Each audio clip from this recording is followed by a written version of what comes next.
سقراط کی کامیاب زندگی کا راز کیا تھا؟ جاننے کے لیے بنے رہیے ویڈیو کے اینڈ تک۔ لوگوں کے ساتھ ایسی باتوں سے اپنی گفتگو کا آغاز نہ کریں جن پر انہیں آپ سے اختلاف ہو، بلکہ جن باتوں میں وہ آپ سے متفق ہیں آپ ان پر زور دیجیے۔ اپنی گفتگو کے دوران متواتر زور دیتے رہیے۔ ممکن ہو تو اس بات پر زور دیتے رہیے کہ آپ دونوں کی منزل ایک ہی ہے، اختلاف مقصد کا نہیں بلکہ طریقہ کار کا ہے۔ دوسرے شخص کو اپنی گفتگو کے آغاز ہی میں ہاں ہاں کہنے پر مائل کر لیجیے۔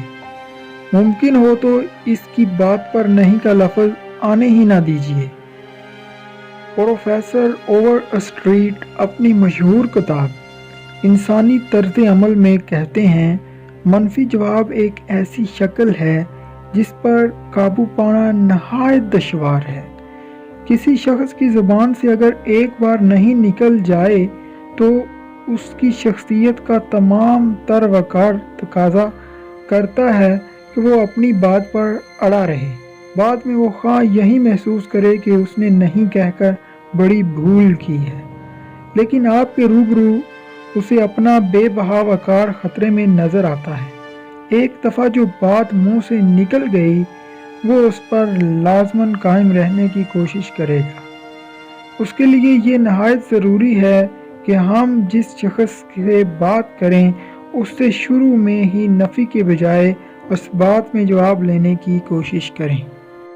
ایک کامیاب آدمی جو اچھی تقریر کر سکتا ہے وہ شروع ہی میں بہت سے جوابات اثبات میں لینے کی کوشش کرتا ہے۔ اس طرح وہ اپنے سامعین کو نفسیاتی اعتبار سے اپنی بات قبول کرنے کے لیے تیار کر لیتا ہے۔ اس کی مثال فٹ بال کی سی ہے، ہم اسے ٹھوکر مار کر جس طرف بھیجیں ادھر سے اسے دائیں یا بائیں موڑ دینے کے لیے تھوڑا سا زور لگانا پڑے گا، لیکن اسے الٹی سمت لوٹانے کے لیے بہت زیادہ طاقت خرچ کرنا پڑے گی۔ اس زمن میں انسان کے نفسیاتی تاثرات بالکل واضح ہیں۔ جب کوئی شخص دل سے نہ کہتا ہے تو اس دو حرفی لفظ سے اس کی مراد بہت کچھ ہوتی ہے۔ اس کا عضو اس کی غدودوں رگوں کے اعصاب پر ایک تردیدی کیفیت طاری ہو جاتی ہے۔ عام طور پر منفی جواب کے ساتھ ہلکا سا جسمانی کھچاؤ بھی دیکھا جا سکتا ہے۔ کبھی کبھی تو یہ جسمانی کیفیت بہت اجاگر ہوتی ہے۔ انسان کا تمام اعصابی نظام تسلیم و رضا کے خلاف بیدار ہو جاتا ہے۔ اس کے برعکس اگر کوئی شخص ہاں کہہ دے تو اس قسم کا کوئی کھچاؤ پیدا نہیں ہوتا۔ اس وقت انسان کا تمام جسمانی نظام تسلیم و رضا کا آئینہ دار ہوتا ہے۔ اس لیے شروع میں ہی اگر ہم دوسرے شخص کی زبان سے جتنی زیادہ مرتبہ ہاں نکلوائیں گے اتنی ہی زیادہ آسانی سے ہم اسے اپنی تجویز مان لینے پر مائل کر لیں گے۔ یہ طریقہ، یہ ہاں میں جواب لینے کا طریقہ ایک سادہ سی بات ہے، لیکن اسے کتنا نظر انداز کیا جاتا ہے۔ بعض اوقات ایسا معلوم ہوتا ہے کہ لوگ دوسروں کو شروع ہی میں خفا کر کے محض اپنے احساس برتری کو ہوا دیتے ہیں۔ آزاد خیال سیاستدان اپنے قدامت پرست ساتھیوں کے ساتھ کانفرنس کرتا ہے لیکن انہیں جھٹ پٹ ناراض کر لیتا ہے۔ آخر اس کا فائدہ؟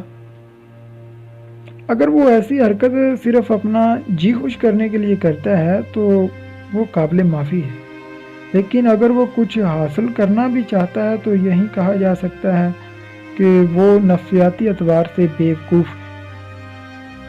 شروع میں کسی طالب علم، گاہک، بچے، خاوند یا بیوی کے منہ سے نہیں کا لفظ نکل جائے تو اس کے منفی رجحانات کو مثبت میں بدلنے کے لیے فرشتوں کی عقل اور صبر و سکون درکار ہوں گے۔ تو اس لیے بہت ضروری ہے کہ جب بھی اگر کسی سے کوئی بھی کام لینا ہو تو اس سے گفتگو کے آغاز میں ہی ہاں نکلوائیے۔ ایسی بات کیجیے وہ اس بات میں سر ہلائے اور آپ کی بات کو تسلیم کرے۔ اس طرح آپ اس سے کوئی بھی کام لے سکتے ہیں۔ ویڈیو پسند آنے کی صورت میں اپنے دوستوں کے ساتھ بھی شیئر کریں، ویڈیو کو لائک کریں اور کمنٹ سیکشن میں اپنی رائے کا اظہار ضرور کریں۔ اگر ابھی تک آپ نے ہمارے چینل کو سبسکرائب نہیں کیا تو سبسکرائب کریں اور ساتھ موجود گھنٹی کے بٹن کو بھی دبا دیں تاکہ ہماری نئی آنے والی ویڈیوز آپ تک بآسانی پہنچتی رہیں۔ اگلی ویڈیو میں پھر ملیں گے، تب تک کے لیے اجازت دیجیے۔